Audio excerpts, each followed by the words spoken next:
I might not be able to help you fix your life, but I can help you fix that old tired ass body. Check out this NutriBurst, these NRG pills, or some of this detox tea if you want to live a better, healthier life going into the new year. Drop down into the description box, click this link, and purchase these fine products. Bye, bad body ass.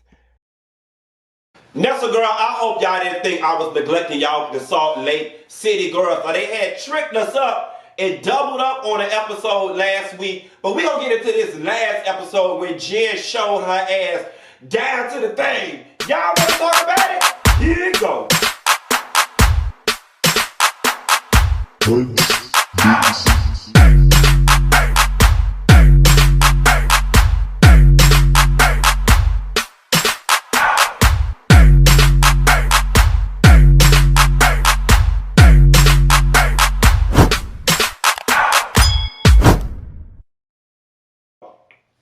Nestle girl, for whatever reason, the dog is still hanging on with these Salt Lake City heifers. Let me turn the fan on. It's getting hot in here. So take off all my clothes because it's cold in Salt Lake City. But the Salt Lake City girls had it going on. Let's just talk about it, baby. Did Jen break up the scene? Or did Jen break up the scene? Baby, Jen came down to that party with that Little Mermaid realness on in that dress. And the minute she walked in, instead of sitting her fashionably late ass down in that booth and ordering an amaretto sour like a classy-based woman who lips pumped full of Fix-A-Flat and Palmer's glue shoulda did. Because when you late to the party, when you is late to the function, you are not allowed to call over the waiter and ask for menus and have all this complicated order calling all the attention to your lateness. You supposed to order real quick. Yes, can I have an amaretto sour like that? Yes, can I have an amaretto sour? Real quick, real classy based like, yes, can I have an amaretto sour? You don't call no attention to yourself. But instead, she gonna walk in. She see Meredith sitting over there with Mary, and immediately she go on attack. Meredith, can you come sit over here next to me? And I was like, here she go with the childish playground politics. So then Meredith come over and it's like, hey girl, what's the tea? You ordered an amaretto sour? Girl, this ain't about no amaretto sour. So she said, you canceled the sleepover. You canceled the sleepover. And then she goes off. You said you want to spend time with your daughter. Meredith was like, yeah, I do. You know what I'm saying? And then Jen flies off the rail and creates in her mind that Meredith canceled the sleepover because Jen wanted to be friends with Mary and Mary somehow influenced her. And I'm going to tell you something. The whole time I was sitting there watching that scene, I'm like, first of all, Meredith is real classy based because she said in her confessional she was really trying to spare you from the real reason why she canceled the sleepover. But you got so much whatever in your chest for Mary that you making it about Mary and looking all kind of crazy in these reality TV streets. You created this big old production. You worked yourself up and you tried to act like, oh, you don't have an issue with her being friends with Mary, but in all honesty, you do. And I'm going to tell you something. I get that you don't like Mary, but Mary said it smelled like hospital in here while it was insensitive as all fuck. And I give you that. It really just don't warrant how upset you are dragging it out to this point. Like, I have a thing about people who create issues where there isn't one. You know what I'm saying? The issue with you and Mary started and stopped with the hospital comment. Now, Jen, to be honest, you are the one who is making this snowball into something much larger than it needs to be. And then, baby, when Meredith decided she wanted to disengage, you started going ham down to the party. Then you walked out. Heather tried to come see what was going on. You damn near cussed Heather out, and all she was trying to do was help your big bike ass with all the B's and pearls. D to the I to the A to the M. Whatever, to the pearls of love, honey. She had the pearls of love all on her bike. Heather was trying to help you. You was out here screaming in front of these people's establishment. Okay, about to end up on World Star Hip Hop. I don't know how the fuck your lipstick ended up in your eyes. Okay, your lipstick was looking like rouge by the time you finished cussing out every ass what was in there. Okay, you just went berserk at them damn people party, and it really made me look at you like Bravo might need to had these people sign some additional waivers or something because you went batshit crazy. No, what it is, you ain't crazy, bitch. You got in your cup, you got full, you was in there drinking that good dirty wine in the Uber on the way there, and then you should have ordered a damn amaretto sour, something real weak like, I think you must have ordered some brown liquor, if you even ordered any damn liquor. And that liquor had done got the liquor, and the devil had done got a hold of you. I said, devil, you ain't got nothing here. Oh, yes, he did, baby. The devil had everything in there and had you cussing out them people.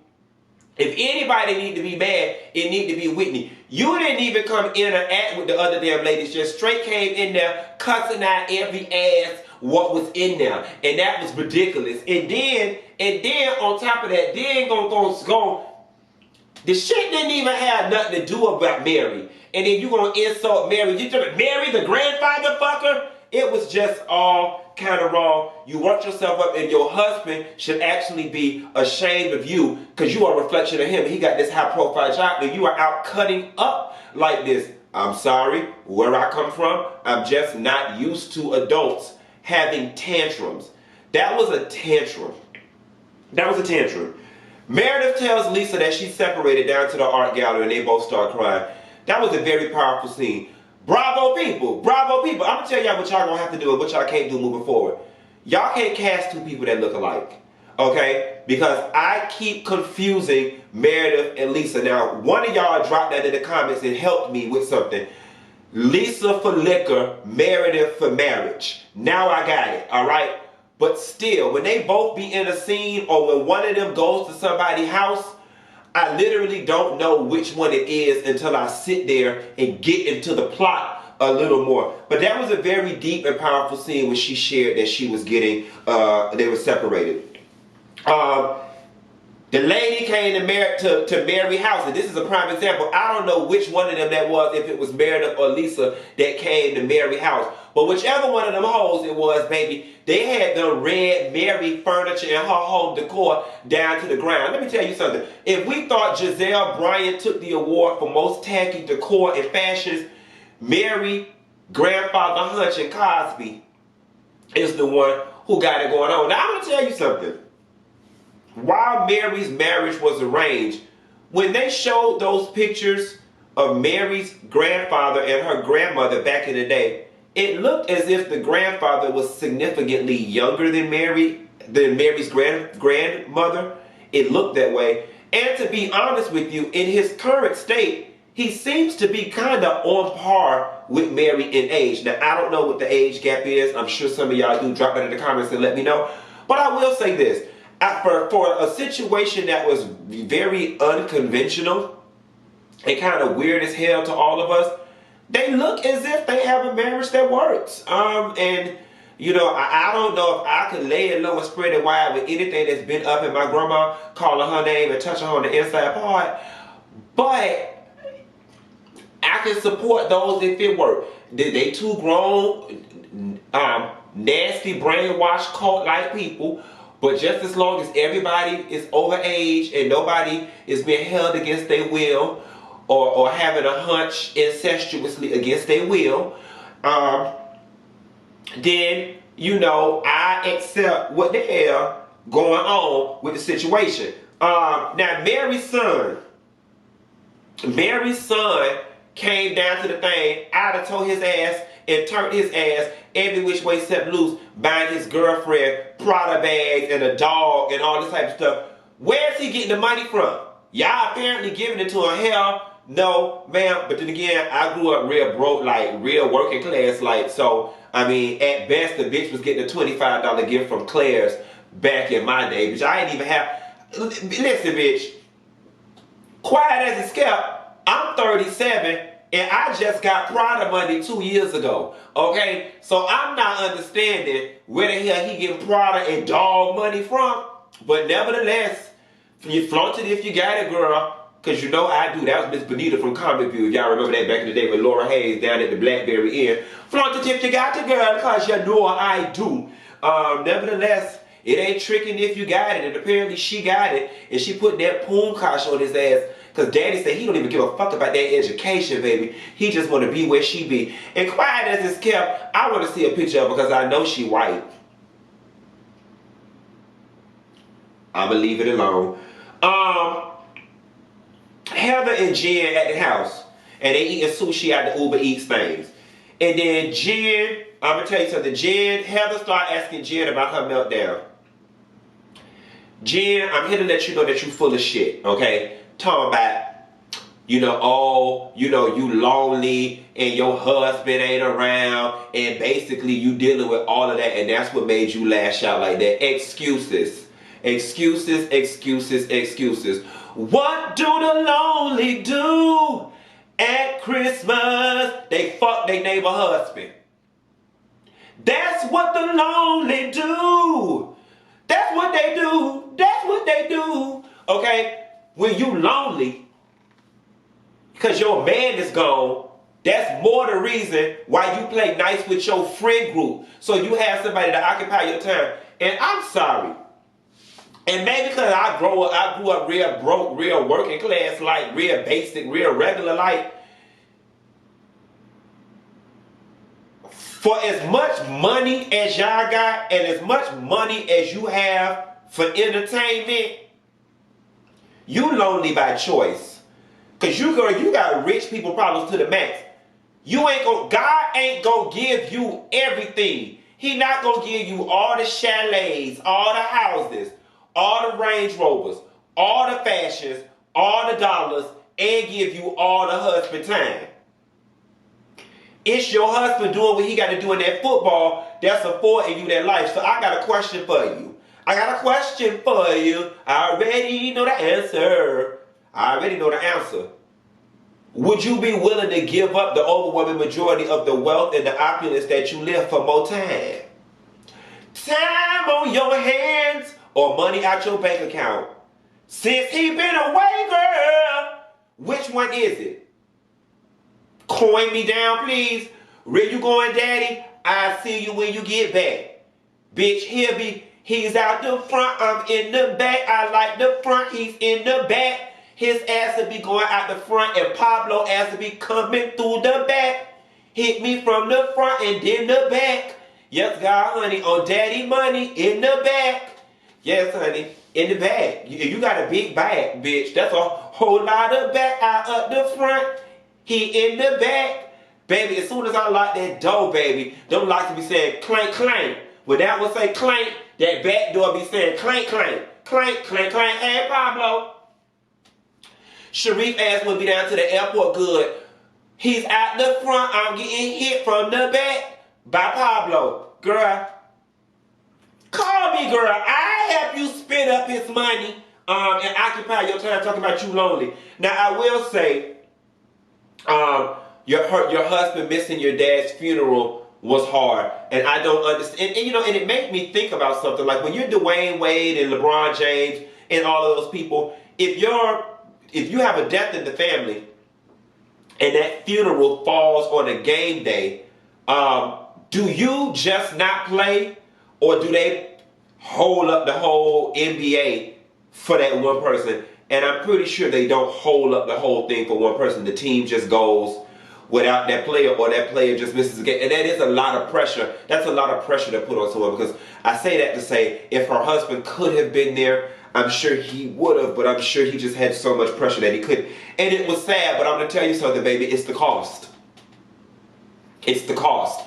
And I'm going to do another video about the cost of this life another day, because I was talking to a lot of friends, especially to a lot of people get into this YouTube game, and they always ask me advice on how do you deal with the negative comments, or how do you deal with this, or how do you deal with that. And I always tell them, it's the cost. You're not going to get everything. We live very privileged lives. We live extremely privileged lives. We make a lot of money.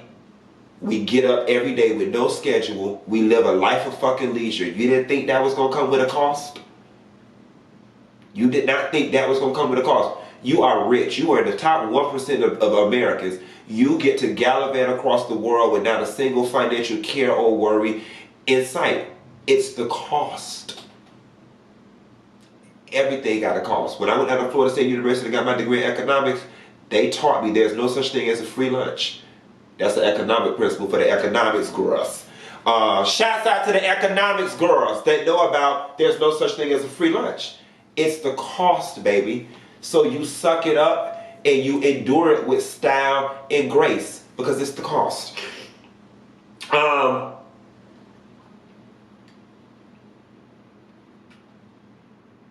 Heather tells Jen that she's putting too much pressure on Meredith, and I definitely agree. I did agree until Jen revealed that she spent $85,000 to throw Meredith that party. Then I was like, oh, okay. Yeah, bitch, you owe me a whole lot of loyalty. Matter of fact, from the looks of my calculations, you owe me about $85,000 worth of loyalty, baby. Loyalty, loyalty, forever. Yeah. You owe her that. For the white people from Salt Lake City watching me, that's Fair East Side High. By our side we'll stand and always praise thy name. Praise thy name, praise thy name forever. Yeah. That's from the movie Lean on Me. Joe Claude, Morgan Freeman. Look it up, white people, because I know y'all didn't know about it. But everybody on this thread that's black, when I said loyalty, loyalty, what you said? Forever. Yeah. Oh, I love being black. Don't y'all love being black? Drop that in the comments and let them know about that loyalty if you love being black. But now I understand why Jim was mad. But I'm going to tell you something. She was wrong for telling Meredith business. She was wrong as fuck. Oh, excuse me. She was wrong as fuck for telling Meredith business. Talking about, I feel like she wasn't being loyal. So now I feel like she betrayed me. So now I'm going to betray her. That was not cool, Jen. And you are actually very childish. You're very childish. Mary asked the event planner people, did they know how to read? That shit was so condescending. I just don't understand why Mary is so condescending. Now, I will say this, and y'all know I'm not a churchy person. Mary did that damn thing down to that church when she was preaching, baby. She had no folks in there crying. She had Whitney's dad crying. Mary did that damn thing at the church. It's just bothering me that it doesn't translate in her real life. Like, Mary, you are rude. You are a rude mess, Mary, to the people. And you can't be like that. God don't like that. That is not for the glory of the kingdom. Heather read the entire shit out of Mary in that Met Gala themed party. Because she said the Met Gala is a place and the theme changes every year. But, okay. Girl, there was nothing. Jen and Meredith came in with learners business suits on. Mary looked like a doily. Heather had on a damn ornate tablecloth. And Jen walked in, baby. Jen broke up the scene. Jen walked in with all the fashions on, baby. She had a Louis, Prada, Dolce & Gabbana, Fendi, giving a real Cruella de Vil, really glasses, weave, the whole jewelry box, the whole week. She had all the bundles, all the furs, all the lace, all the... Y'all don't want to see Jen with the fashions. Well, Jen couldn't even see Jen with the fashions because she had so many of them on. Jen, is you in there? And she didn't even know. She had them on, baby. She had them fashions on. Jen slays the damn girls with the fashions. Now, I haven't decided if it's good fashions or atrocious fashions. Is she giving Marlo Hampton and Dorit, or is she just giving way too much? That's to be determined. Y'all drop that in the comments and let me know what y'all think. But she had it on. Mary gave that old fake ass cry at the damn prayer or whatever the case may be. I'm like, Mary, you so damn phony. And then they get to the secrets reveal. Lisa's so full of herself.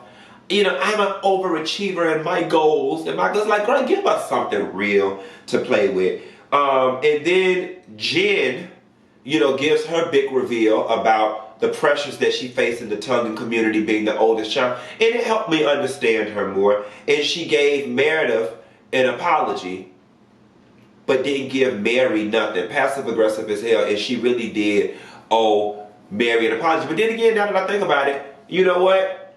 Mary, you completely lack the ability to apologize to her when she told you that you hurt her about the comments. So maybe she don't owe your ass no apology. Maybe you should just sit there and stew in it. Nevertheless, I didn't think I'd be able to squeeze a video this long out of Salt Lake City, but I did. Be sure to drop down in the description box and comment, interact with the people. Be sure to like and subscribe, and I'm finna get ready to go out to eat. I'll call y'all hoes later. Bye.